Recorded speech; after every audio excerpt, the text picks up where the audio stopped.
Kajian ilmiah.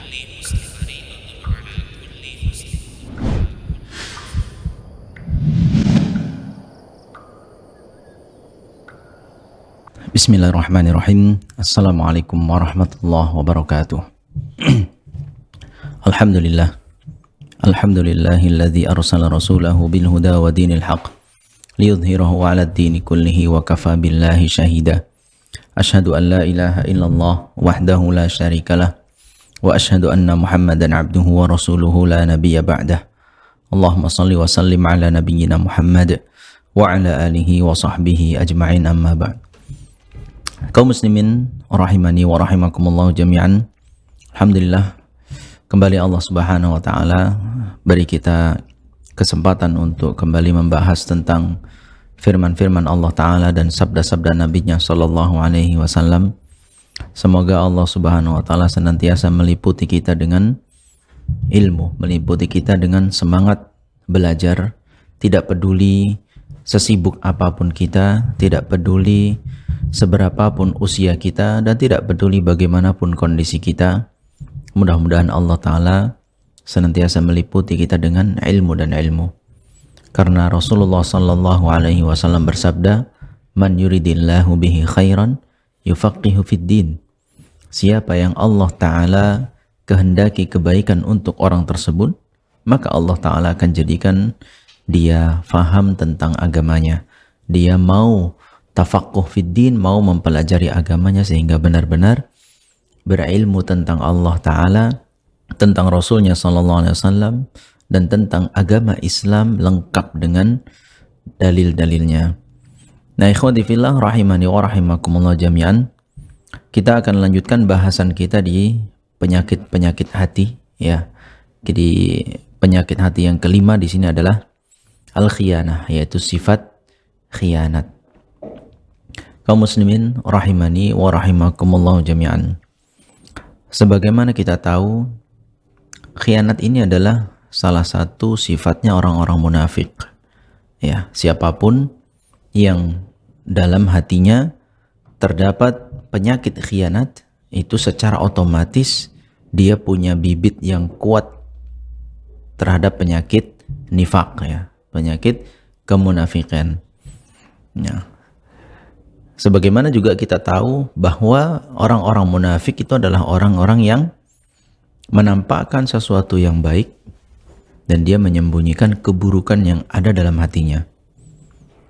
Orang pengkhianat juga seperti itu.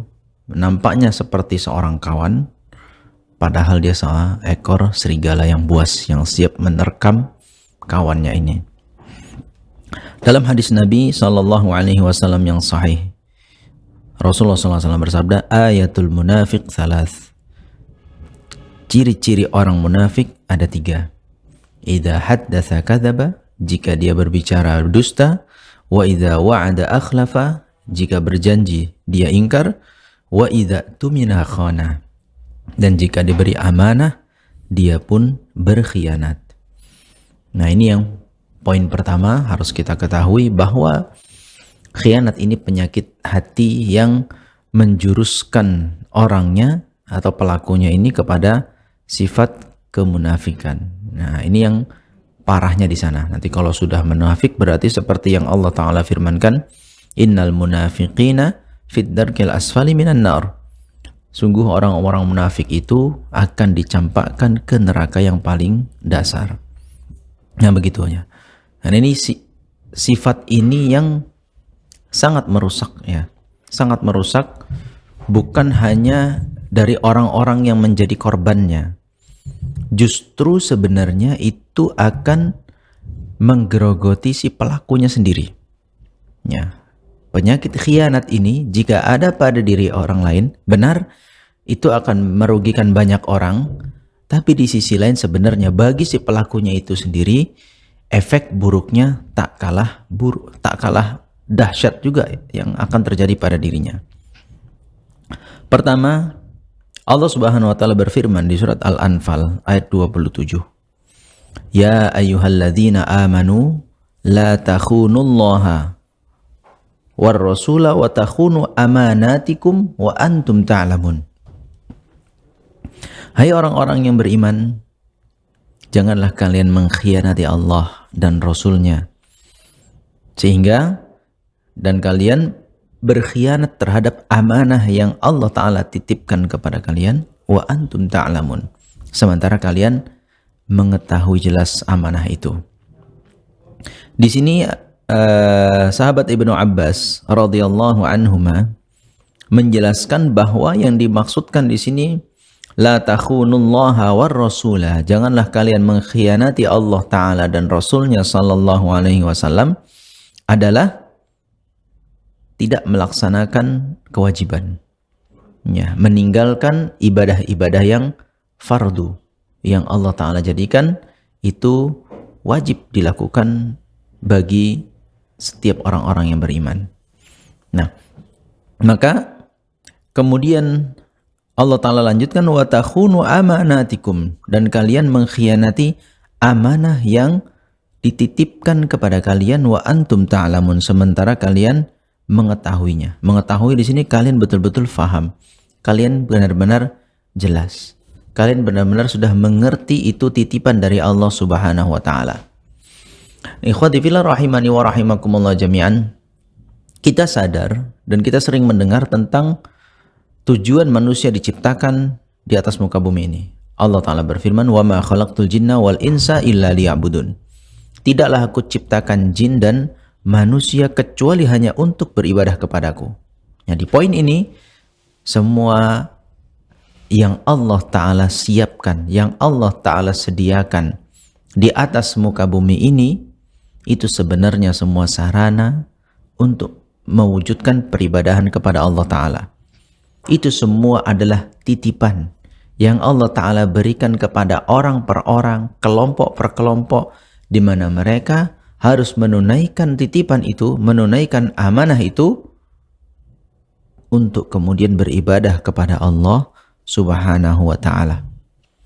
Nah, itu kita semua faham bahwa semua pemberian Allah Ta'ala, fisik kita dari ujung rambut sampai ujung kaki, semua ini adalah pemberian dari Allah Ta'ala. Fasilitas yang kita dapati dari luar diri kita, ya kan, udara, makanan, minuman, segala macam yang kita dapati, itu semua adalah titipan Allah Ta'ala yang harusnya digunakan dalam rangka beribadah kepada Allah Subhanahu wa Ta'ala. Nah, kalau sudah demikian, maka hamba-hamba yang tidak melaksanakan kewajibannya, hamba yang tidak melaksanakan perintah-perintah Rabb-nya, ya, maka dalam hal ini mereka berkhianat dan perilakunya itu merusak dirinya sendiri. Perilaku itu justru akan menjerumuskannya ke dalam kehancuran. Sebagaimana Allah Subhanahu wa Ta'ala berfirman di dalam surat Yusuf ayat 52, wa annallaha la yahdi kaidal khainin, dan sesungguhnya Allah Ta'ala tidak akan memberi petunjuk terhadap tipu daya orang-orang yang berkhianat. Allah Ta'ala tidak akan memberi petunjuk terhadap tipu daya yang dilakukan oleh orang-orang yang berkhianat. Nah, artinya ketika seorang biasa mengkhianati, terutama mengkhianati Allah Ta'ala dan Rasul-Nya dengan tidak melaksanakan kewajibannya sebagai seorang hamba, di sisi lain hal itu menyebabkan jauhnya hidayah Allah Ta'ala terhadap diri mereka. Dan manusia hidup tanpa petunjuk dari Allah Ta'ala, maka dia akan layaknya hewan, bahkan bisa jadi lebih buruk lagi daripada hewan. Ya, betul-betul hanya manusia yang memuaskan hawa nafsunya, ya layaknya hewan, dan bahkan lebih parah lagi daripada yang dilakukan oleh hewan. Nah, inilah ikhwati fillah rahimani wa rahimakumullah jami'an, ya, efek buruk dari khianat terhadap diri pelakunya sendiri. Nah, ini yang perlu kita wanti-wanti kalau ada penyakit khianat seperti itu. Karena titipan itu banyak, yang Allah Ta'ala titipkan kepada kita itu sangat banyak. Ya, semua harta, kesehatan, waktu, badan kita, keluarga, itu semua titipan Allah Subhanahu wa Ta'ala yang kita tidak boleh mengkhianatinya. Apa kewajiban yang harusnya kita tunaikan terhadap badan kita? Apa yang harusnya kita tunaikan terhadap harta kita, terhadap waktu kita, terhadap ilmu kita, terhadap keluarga kita. Jadi semua itu akan ada pertanggungjawabkan nanti di sisi Allah Ta'ala. Jadi jangan sampai kita termasuk orang-orang yang berkhianat terhadap titipan-titipan Allah Subhanahu wa Ta'ala ini. Ya. Nah, berikutnya ikhwati fillah rahimani wa rahimakumullah jami'an. Tentu seperti kata orang, ya, sakit dikhianati itu sangat sakit, ya. Nabi SAW pernah bersabda dalam sebuah hadis yang disahihkan oleh Imam Abu Dawud dan An-Nasai, juga Ibnu Hibban. Rasulullah SAW bersabda, iyyakum wal khiyanah fa innaha bi'satil bitanah. Jauhi oleh kalian sifat khianat, karena khianat itu seburuk-buruknya teman. Ya, seburuk-buruk teman. Kalau kita punya teman seorang pengkhianat, waduh, repot. Ini kan repot. Baik kita ini sesama manusia bermuamalah, ada mungkin satu rahasia yang mesti kita jaga. Ya, teman kita ini tahu. Hati-hati, gitu kan. Kita mengetahui aib orang lain, kita mengetahui keburukan orang lain, itu sebenarnya sebuah titipan agar tidak diketahui yang lain lagi, agar menjadi sebuah rahasia. Itulah amanahnya. Kita diberikan jabatan, kita diberikan, ya, titipan, apakah berupa benda ataupun berupa harta misalnya. Ini harus benar-benar ditunaikan, karena seorang yang punya teman amanah itu luar biasa. Kita punya teman-teman di sisi kita, orang-orang yang amanah, itu luar biasa. Sangat nyaman sekali. Namun kalau ada di sekitar kita orang-orang yang khianat, tidak bisa menjaga amanah, inilah yang justru akan sulit kita bermuamalah dengan orang-orang yang seperti itu. Nah, di sisi lain, ketika seorang khianat dan seolah-olah khianat ini adalah bagian dari dirinya, menyatu dengan dirinya, maka sifat ini justru akan memberikan keburukan kepada si pelakunya. Bi'satil bitana, suatu yang melekat pada diri kita dan itu sebenarnya buruk, gitu. Sebenarnya buruk. Waalaikumsalam. Macet itu teman.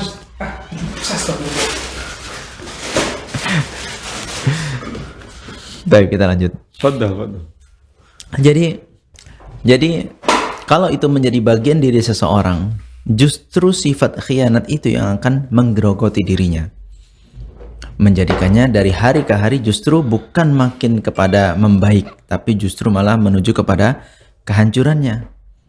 Mulai dijauhi oleh orang, tidak dipercaya oleh orang, karirnya pun bisa merosot, hartanya pun bisa habis, segala macam. Bi'satil bitanah, sungguh sangat buruk kalau ini dijadikan satu hal yang melekat pada dirinya. Nah, ini ikhwati fillah rahimani wa rahimakumullah jami'an, maka kita harus segera, ya, untuk mendeteksi atau memiliki warning kalau muncul sifat-sifat ingin khianat, ya kan? Karena bisikan setan itu nggak akan pernah lepas, ya. Kita yang berusaha untuk amanah pun tidak akan lepas dari bisikan setan untuk sesekali berkhianat. Mungkin seorang pekerja khianat dengan waktu kerjanya. Ya, mungkin seorang pedagang khianat dengan barang dagangannya. Itu mungkin seorang pejabat khianat dengan amanah jabatannya tersebut. Seorang teman khianat terhadap titipan temannya, ya kan? Sesuatu yang ingin dirahasiakan berdua. Ya, suami istri, ya, tidak saling mengkhianati satu dengan yang lainnya. Mungkin, ya, karena kalau suami istri itu kan sudah saling tahu. Si istri tahu keburukan suami dan suami tahu keburukan istri. Ya, bisa nggak dua-dua ini saling menjaga agar tidak terjerumus dalam menyebarkan aib pasangannya sendiri dan lain sebagainya.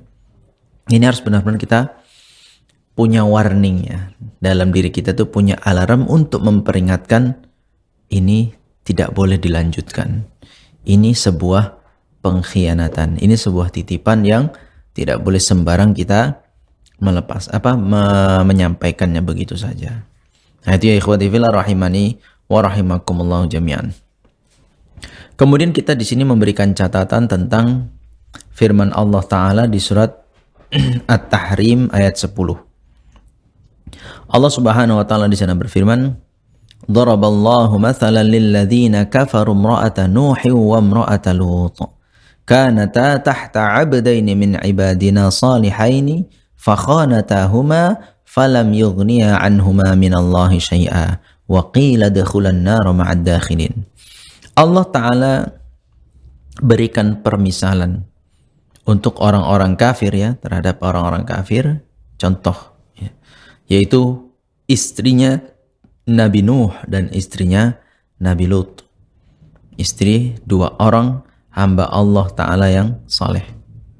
Ya, keduanya ya, kedua wanita ini berada di bawah naungan dua orang hamba kami yang saleh. Lalu kemudian keduanya berkhianat. Ya, sehingga sekalipun mereka adalah pasangan dari seorang nabi, istri dari seorang nabi dan rasul, hal itu tidak memberikan manfaat. Hal itu tidak kemudian Allah Ta'ala melepaskan mereka. Ya, sehingga dikatakan kepada mereka, masuklah kalian ke dalam neraka bersama orang-orang yang celaka. Di sini ikhwati fillah rahimani wa rahimakumullah jami'an, kita garis bawahi tadi bahwasanya istri dua orang nabi ini berkhianat, baik istrinya Nabi Nuh maupun istrinya Nabi Lut alaihi salam. Kita maknai seperti apa pengkhianatan ini? Ya, tentu tidak benar. Ya, tidak benar kalau maknanya adalah selingkuh. Ya, tidak benar kalau dimaknai istri Nabi Nuh selingkuh, mengkhianati suaminya, atau istri Nabi Lut selingkuh. Tidak. Ya, tidak seperti itu. Karena Allah Subhanahu wa Ta'ala pilihkan yang menjadi pasangan para nabi adalah wanita-wanita yang bersih.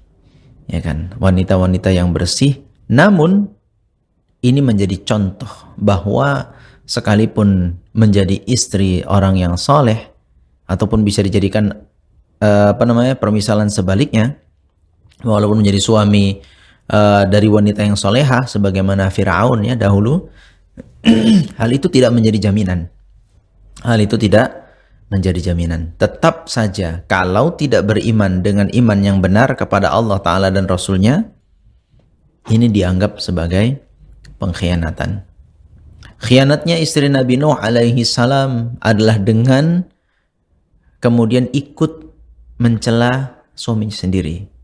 Ya, kita tahu ketika Nabi Nuh alaihi salam diperintahkan oleh Allah Ta'ala untuk berdakwah, mengajak umatnya kembali ke jalan Allah Ta'ala, lalu masyarakatnya mencemooh ya, tidak menerima dakwah Nabi Nuh alaihi salam, istrinya ikut-ikutan di sana. Ikut-ikutan.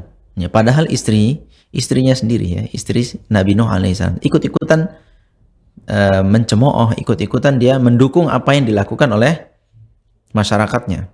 Hingga pada akhirnya Nabi Nuh pun diperintahkan untuk membuat perahu atau kapal besar untuk menampung karena akan datang banjir yang begitu besar. Itu pun ikut-ikutan. Ya, mencemooh, melecehkan segala macam. Nah, ini disebut pengkhianatan. Poin ini disebut dengan pengkhianatan, di mana Allah Ta'ala perintahkan dia selaku istri seorang nabi dan rasul agar mengikuti jejak suaminya, agar mengikuti jejak kesolehan suaminya. Nah, istri Nabi Lut alaihi salam juga begitu. Ya, dikatakan mengkhianati suaminya karena apa? Salah satu yang dia lakukan adalah Nabi Lut ini sering kedatangan tamu. Dan istri Nabi Lut inilah yang menyebarkan berita. Kalau ada datang tamu ke Nabi Lut dan itu laki-laki, apalagi laki-laki itu punya ketampanan, maka dialah yang menjadi informan, ya, membocorkan kedatangan tamu-tamu ini kepada orang-orang yang punya niat buruk terhadap tamu-tamunya Nabi Lut alaihi salam. Nah, ini juga disebut dengan pengkhianatan. Ya, jadi bukan selingkuh maknanya. Khianat di surat At-Tahrim ayat 10 itu. Nah, maka ikhwati fillah rahimani wa rahimakumullah jami'an, inilah khianat yang sebenarnya memang. Mengkhianati Allah Ta'ala dan mengkhianati Rasulnya Sallallahu Alaihi Wasallam dengan tidak mengikuti jalannya yang lurus, tidak menempuh jalan yang ditunjukkan oleh Allah Ta'ala dalam Al-Quran dan ditunjukkan oleh Rasulullah Sallallahu Alaihi Wasallam melalui sunnah-sunnahnya. Nah, di sini yang perlu kita istiqomah di sana. Di sini kita yang perlu menjaga amanah itu. Ya, amanah itu yang dititipkan oleh Allah Ta'ala semua ini adalah dalam rangka untuk mewujudkan peribadahan kepada Allah Subhanahu wa Ta'ala sampai mati. Nah, inilah ikhwati fillah. Makanya nanti kan ketika dibangkitkan, seorang akan ditanya tentang apa? Tentang umurnya, ya kan? Umur, waktu yang Allah Ta'ala titipkan kepada kita. Ditanya tentang apa? Hartanya. Itu adalah titipan Allah Ta'ala. Dari mana dia dapat dan kemana dia berikan. Ditanya tentang ilmunya, itu juga titipan dari Allah Subhanahu wa Ta'ala. Maka titipan-titipan itu akan dipertanyakan oleh Allah Ta'ala kemana kita berlakukan. Nah, siapapun yang sanggup mengemban amanah itu, ya, benar-benar sampai mati dia pertahankan untuk menjalankan amanah itu, maka kebahagiaan untuknya dunia dan akhirat. Tapi siapapun yang menjadi pengkhianat, ya, maka ini justru akan menjerumuskannya dalam kebinasaan. Nah, mudah-mudahan ikhwati fillah rahimani wa rahimakumullah jami'an, kita dilindungi dari sifat khianat dan senantiasa kita kuat dan istiqomah dalam menjaga amanah yang Allah Ta'ala titipkan kepada kita ini. Demikian aku qauli hadza wa astaghfirullah li wa lakum innahu huwal ghafurur rahim.